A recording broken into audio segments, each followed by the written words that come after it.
Já volto contando que o presidente da República prepara várias iniciativas para tentar se aproximar do agro, que é um dos setores mais alinhados ao ex-presidente Jair Bolsonaro. As estratégias vão desde investimentos do PAC e visitas a estados como Mato Grosso do Sul, Goiás, Rio Grande do Sul, até churrasquinho na Granja do Torto com o ministro Carlos Fávaro operando ali a churrasqueira com esses convidados. Para gerar um ambiente mais descontraído, um chopinho. Eu até coloquei ali na nossa tarde, ó, uma carninha e um chopp para descontrair.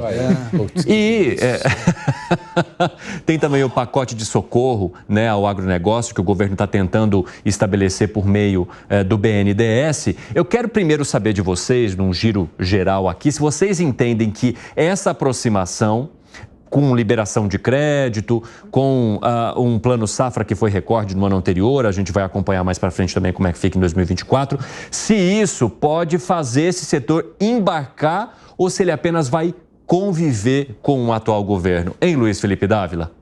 Bom, existem duas coisas. Primeiro, uma distância ideológica entre o que é o agronegócio e o que é o governo. Então, essa distância não vai diminuir por causa de churrasquinho e cerveja, essas coisas. Agora, o que é preciso ter no Brasil é exemplo de relações cordiais com aqueles que divergem ideologicamente. Essa é a volta da civilidade que nós precisamos na política. Então, para acontecer isso, o presidente precisa parar de chamar o agro de fascista, precisa trazer o churrasco, precisa restabelecer boas relações, que as coisas vão andar. Pode ter divergência ideológica, mas pode ter cordialidade em torno de coisas. E a segunda coisa são atacar as pautas que são realmente importantes para o agronegócio. É engraçado que toda vez que você fala em agronegócio, parece que a única pauta importante é crédito. E não é verdade. O agronegócio precisa muito do investimento em infraestrutura. Nós perdemos 35% da safra brasileira no transporte de alimento da fazenda ao supermercado. É um absurdo, porque a gente tem estrada esburacada, porque a gente não tem portos eficientes, porque então nós precisamos ter ferrovia, né? Precisamos resolver a questão da infraestrutura. Isso é fundamental. Outra questão vital para o agronegócio é o aumento de armazenamento. Nós precisamos mais silos no Brasil. Porque senão o que acontece é o que está acontecendo agora. Tem a colheita safra, você não tem onde armazenar.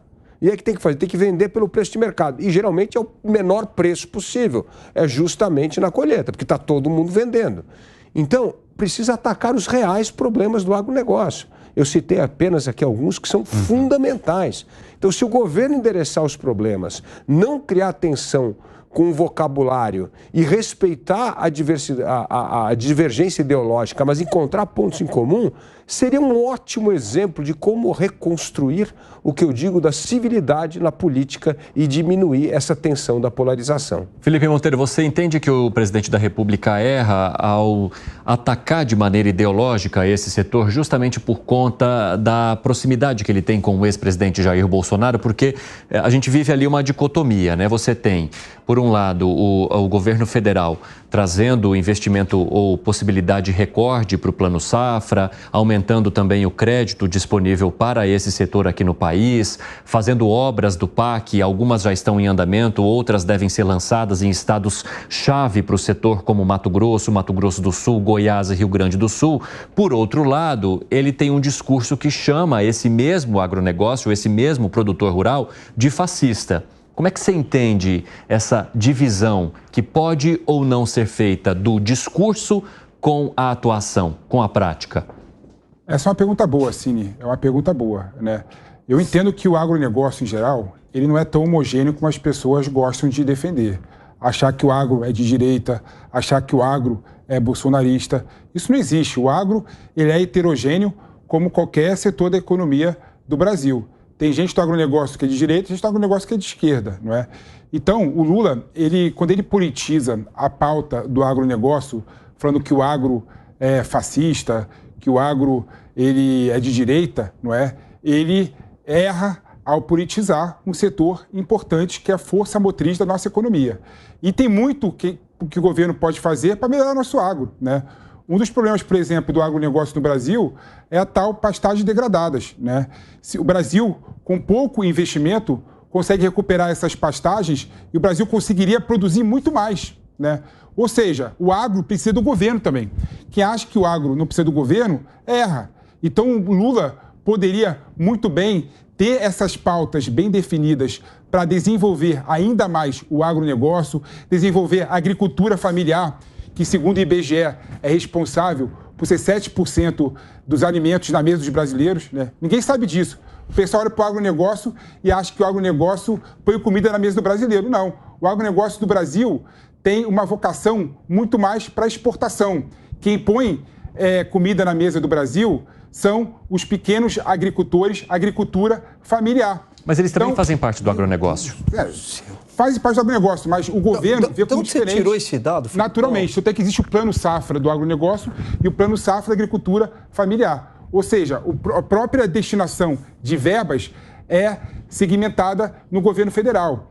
Então, o que a gente tem que ver e definir, e o governo pode ter essa postura e se aproximar do agro de uma forma legítima, é dar a tecnologia do grande agronegócio para a agricultura familiar, tentando fazer a agricultura familiar ser muito mais eficiente. Eu queria saber de onde que você tirou esse dado, que é o pequeno produtor que alimenta 215 milhões de pessoas no Brasil. Você vai ali no supermercado, você vê grandes empresas. Não é. Não é. Me traz esse dado, porque parece que a gente está aqui, né, naquela agricultura familiar. Não daria para alimentar, né, na escala, o tamanho da agricultura familiar. Não, Filipão. Você coloca como se o agronegócio fosse só o exportador querendo ganhar dinheiro. Não é assim, do jeito que você colocou. O Brasil tem mais de 200 milhões de pessoas, seria impossível via agricultura familiar. Outro ponto que você coloca, que você fala assim, é muito heterogêneo. Basta olhar os estados aonde ganhou Jair Bolsonaro. São todos estados aonde... Cátia Abreu, Cátia Abreu é mais ligada ao Bolsonaro ou mais ligada ao PT? Hoje eu entendo que é muito mais ligada ao PT. Então, hoje, no passado, já foi ligada ao PFL. Não, mas você está pegando uma exceção. Eu estou falando do conceito de média ou maioria. Média ou maioria. Na maioria, a maioria do agronegócio é ligada à direita e tem uma identificação orgânica com a direita. Tanto é que o Bolsonaro ganha onde? Nos estados onde o agronegócio é muito forte. Basta olhar o mapa onde que ele ganha. Tem um dado aqui do IBGE, que é de janeiro agora de 2024, que ele coloca que cerca de 70% dos alimentos que chegam às casas brasileiras, como feijão, arroz, milho, leite, batata, mandioca, vem de produção familiares. Não, calma. São 4 produtos. 4 produtos. 4. A carne, e não. Soja. Fazenda gigantesca. São 4. Tá bom, independente. A agricultura familiar tem um papel... Lógico que tem, mas ninguém está falando. O que eu estou falando é que do jeito que você colocou, Filipão, parece que assim, o agronegócio, a força, a pujança, o agronegócio mecanizado, ele só exporta, ele não pensa no povo brasileiro, etc. E só interessa aqui a agricultura familiar. Não é verdade. A vocação do agronegócio... Não é verdade. Outra coisa é essa identificação muito mais orgânica do agro com a direita. Basta o homem do campo, ele é muito mais ligado, né? Ele é mais religioso, ele valoriza mais a família, tem uma identificação muito mais orgânica com os valores de direita do que... Assim como você tem uma identificação orgânica com a esquerda, você tem essa identificação. Sabe o que é engraçado? Você pega no que eu falei, na parte mais importante do que eu falei. O que você está pegando é o seguinte, quando eu falei que o agro é heterogêneo. Tem pessoas do agro... Não, heterogêneo... Quando você está falando... Não, heterogêneo passa assim, é uma ideia de 50-50, algo assim. Não é assim, eu estou falando é 80-20. 70-30. 90-10. Bom, gente, esses dados aí, vai, Segré. Primeiro, além do churrasquinho e da cerveja, eu trocaria por um vinho argentino, vai ter uma melhora aí na receptividade. Ou seja, se o cliente for o Gustavo Segré ou a visita for o Gustavo Segré, troquem o chopp pelo vinho. Combinado, Gustavo Segré. E junto com o churrasco e a cerveja, deveria ter um começo de fala dizendo obrigado e desculpas. Desculpas porque taxar o agronegócio de fascista é... de novo, um contexto ideológico em que o presidente Lula sempre precisa da polarização, né? Tem um que é ruim e eu que sou bom, tem um que faz de mal e eu sou o bom.